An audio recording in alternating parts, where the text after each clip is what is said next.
You notice the difference? You know, the little teeny puppy howls, and now they're kind of like squeaky teenager howls, and now they're not squeaky teenager howls anymore. And that's my sister. She's a, what you call it, Audubon. This is the first day we introduced real meat. A rabbit. Not a live rabbit. I buy rabbits, whole, complete whole. And I freeze them and I give them out to the animals when I want to. But we need it because a mother wolf probably would go get one rabbit and bring it back to her little puppies to teach them what to do. They know what to do. They really don't know how to get into the meat. And they don't, if I give them 4 rabbits, they don't want 4 rabbits. They want one. Then when they get that done, they'll go to the second one. They don't know how to share. Just like children, you have to teach them how to share. They all want the same toy, same thing. They all want the same rabbit, and they all eat that rabbit. And they pull it apart, and it's just really well. See, you see everybody out there laughing, loving it. Well, my grandson loved it when they pulled it apart. It's not yucky stuff. Some people think it's really yucky, but they're learning how to eat real meat because later, they're going to have to tear a deer open, and they do that too. Yeah, he's going to get in trouble. Somebody's camera, maybe an ink pen, glasses, because I leave mine everywhere. So I don't think anything hard got dropped this year that's really bad. She's a Herpetarian volunteer. She was an intern, and then she loved Base Mountain so much, she stayed on during all the summer, went back and forth to about a 25-mile drive, 30-mile drive to her home. Sometimes she stayed in the herpetarium, laying on our chairs, or sometimes on the couch. And just checking for stuff.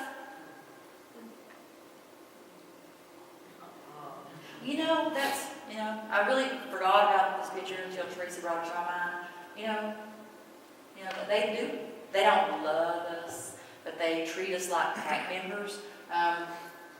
You can't tell me otherwise. Dakota's hugging that Rhett. But later, I think she loves him because he plays music. He plays guitar for them. When on his nights, he brings his guitar and goes outside the pen and leans against the fence and just plays. And it's kind of scared them at first. And then they said, "What is that man doing?" They loved it. They just right at the fence, just stared at him for hours. He loved it. Just goofy pictures of wolves and us, of course. See, she's always on somebody's back, licking and aggravating somebody. And I think somebody's talking to a wolf. Is that a hoodlum? No, that's Ayla. He's talking to Ayla. That's Red. He gets along really good with the wolves. A lot of notes. See that journal? 800 some pages. We wrote this summer. Last time it was a little bit more. I don't know why. I think maybe they were sicker or something. Oh, we had something happen. A dog got sick. He ate a skink, and that was poisonous to him and had to be taken off the mountain, which has never hurt. Would not take a wolf off the mountain. Doctors come to us. This was so emergency we had to take him to the vet and get a shot so we could reverse that. A dog ate. So that was a lot of nose. I don't know if she's eating my nose or hugging me. I don't know what she's doing, but I like it. We've all got pictures blown up sometimes in our house, this big on canvas. We've got a couple of us getting love. Everybody's got some pictures because Jay and Teresa takes beautiful pictures, and they share. Well, that's a really good picture, but the next picture is. We put them in another pen. We didn't know that was there. That was there from the elder wolves. We had a carcass, rib cage. Dakota laid right down in the rib cage, and they found the leg with a little bit of meat on it. And that's what happens when you live with the wolves. You have to kind of go with the flow. Shoestrings. Oh my goodness! If they can try to get shoestrings, they will. So you have to keep your shoestrings tucked, and if they want to untuck them, they will untuck them. So this is a very big distraction They love to do anything. So Teresa probably was playing with the wolf, and it's just happened to so pull the shoestrings out, and that's what she's trying to get them away. And it's kind of hard to get the away shoestrings. I've got that one loaded up, which I think I loaded by 14 in my kitchen. Yeah, beautiful, lovely kids. Yeah, that's a big one. That's a really good one. A big kiss. See, they're holding on. He's holding. Ayla? I think it was Ayla. Ayla, that's her sponsor. She sponsored that wolf. Gail sponsored the wolf before. We all try to sponsor wolves. Yeah, that's her. That's her sponsor. Yeah. Rex sitting in a hole. He's just about 6'4". I don't know how he fit in that hole. Goofiness in holes. There he is. About dark 30, I guess. I go in about dark 30, and he comes out because we change shifts. That's when I do all my programs for the next day, get everything ready, take a shower, and then try to go to bed about 12, and he's out there playing guitar, and he goes back in about 12. So they really love it. The fire chief, Keysport's been wanting to do this forever. And so he finally got in, him and his wife got in this year, and they were really good volunteers. Just more goofiness.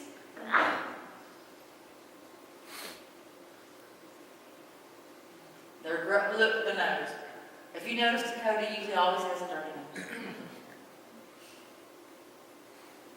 Sometimes we do nothing because they want to play by themselves and they ignore us to no end. Kiss him again, Dakota. She's just a hound. She's a hound. This is the night before we put the wolves together as a pack. And that's, is it going to work? It's never failed, but there's always one instance that, oh my gosh, something's going to happen. Because we've got 4 4-month-old wolf puppies and 3 7-year-old wolves. And we're trying to get them socialized to each other. We're throwing poop sticks, we've got a stick that rubs on the puppies, or a pee stick. We're throwing them back and forth so they can get the scents, and then they already smell them, but then they get, we put them in a pen, and we put the wolves out, and put the puppies in so that everybody can get to know each other.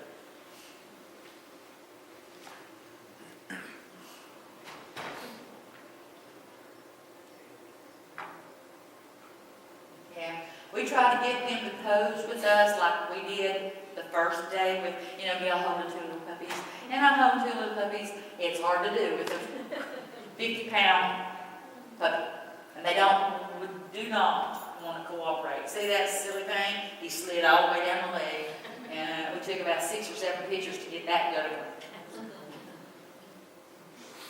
Whitney's hair is way down here, and she had to devise a way so the puppies wouldn't aggravate her to death. So that's her way, and that's how she's going to do it, because we couldn't think of anything, because if she put her hair down her shirt, it would stick out and cause more of a distraction, because they love hair. So that was her way of putting her 5-foot-long hair up in a bun. They're probably saying, "What are you doing? Why ain't you in here?" Just both of them, I think all 3 of them want to go in there. She wants to be out there. That's the den me and Whitney and all the 4 guys stayed in during that hailstorm. And it's not rainproof. See those holes where the grass is growing on top? It's very, very wet in there. And they're growing up. Their eyes are becoming darker, and their eyes are not blue anymore. They're green, and they're going to be orange. The day before I put them in with the big guys, this is what they weighed. Unali weighed the biggest at 55 pounds, and he was 4 months old. They've gained from 8, 9 pounds all the way to 55 pounds in 3 months. And this is how we travel. We travel through the gates like they do.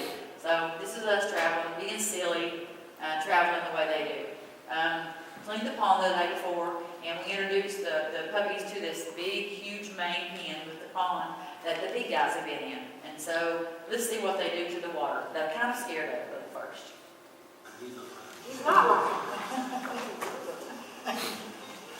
Woo! Ayla's an not afraid of water. Way to go, Layla. That's my girl. All right.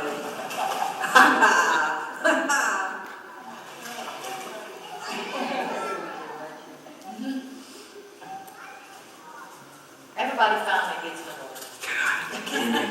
But not her, she just jumps. It's awesome. We just wanted to, show you that because it's so fun. This is nearing our end of our, this is the day we spend with the puppies, and then that night we were allowed to go in until about 12 o'clock, and then everybody's getting up at 5 o'clock in the morning, getting the food ready. Everybody has to feed the big wolves and not feed the puppies. This is what I'm telling, everybody has a station, everybody has their place, everybody knows what to do by this time because you have older volunteers that's done this before, and you have new volunteers that's never done this before, never done the introduction, which we've all dreaded, but we've all waited for, because if we've done our job, it'll work perfect. And it did. My boss said this is the best wolves you've ever had. I said, well, experience. So I'm out here nervous, everybody's nervous, we don't know what to do, so the big moment. So the big moment is I'm standing up here trying to direct everybody, and everybody knows what to do by this time. So we're opening gates and letting the alpha female in first, because we have to think, who should we let in first? Well, alpha female is supposed to regurgitate for these puppies and take care of these puppies, because we only have 3 wolves in the big pack. So it happens. This is alpha female Natar, and this is, I can't see really who is it? It looks like a hula, or is it Ayla? It's Ayla or a hula? It looks like Ayla because she's all buff. That's what they do to get the wolves to feed them. Lick their mouth, and that causes regurgitation. And that still happens. I don't care. Trying to give all these wolves their heart guard, and all the adults are catching it and getting it in their mouth, and all these puppies are coming up and making them spit it out. It's just in their brains to do that. But bacon wrapped anything, nobody's gonna do that. Bacon, everybody loves bacon. So you get raw bacon and wrap it around the peel, and they don't do that. So that's how we get the heart guard. And this is a picture taken in September 20. It was in No, September. December the 29th. We come up there and it was misty and had been raining all night. And that's a hula in the mist. And this is the day, this is about 3 weeks ago, I don't even know what the day was, but 3 weeks ago when we give the boys their vasectomies. So that's a hula, and I got a needle behind my back, and 3 or 4 volunteers, and they're helping me, distract him so I can give him his initial shot. And then we took him in the Rapture Center. We had hauled over a surgery table, and we do surgeries there. And the vet comes there to do surgeries. And so he gives me the medicine, and I do that work because they trust me. They'll come up to me, and I'll stick them something. So that's what that picture is. It's kind of like telling you the difference. That's how big he is now, about 3 weeks ago. This is how they looked in May. This is how they looked in August. 3 months difference. Big old wolves. This is Dakota now, of course, dirty nose. Dirty nose Dakota. A hula. He's still got that weird, kind of streaky fur. Beautiful wolf. Ayla, that beautiful coat. She's always had that big, beautiful coat. And Inali, look at his markings. He's a beautiful wolf. He's just like a picture perfect wolf. And then there's the howling from about a couple of years ago of all of our pack, when our pack was about 6 instead of 3. Okay. Yeah, it's different this time.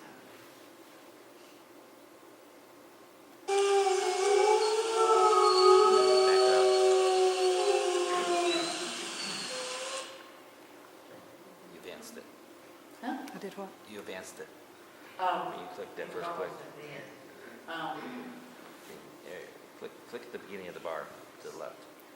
There you go. No, There. left. The There bar you are. itself? Yeah, on the bar. Now bring it back. Now hit the arrow. now I'm there. Oh, Now, I see what you're saying.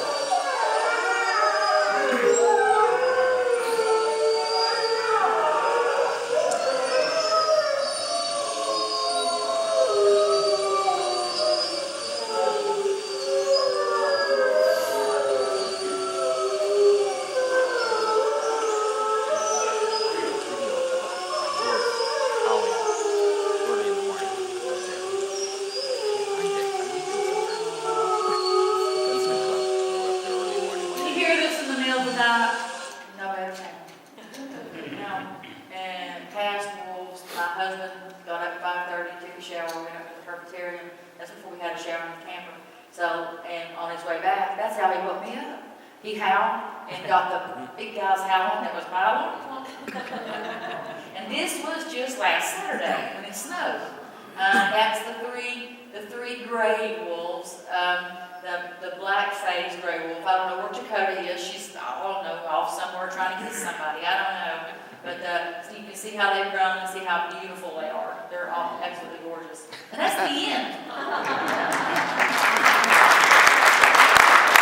Okay.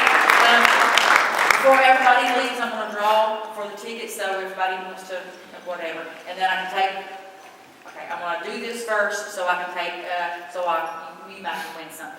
Gail, where's the tickets? Oh, okay. Let's get a rain jacket, base mountain rain jacket that we all have, all the volunteers. This is a volunteer rain jacket, so, and they're really rain proof.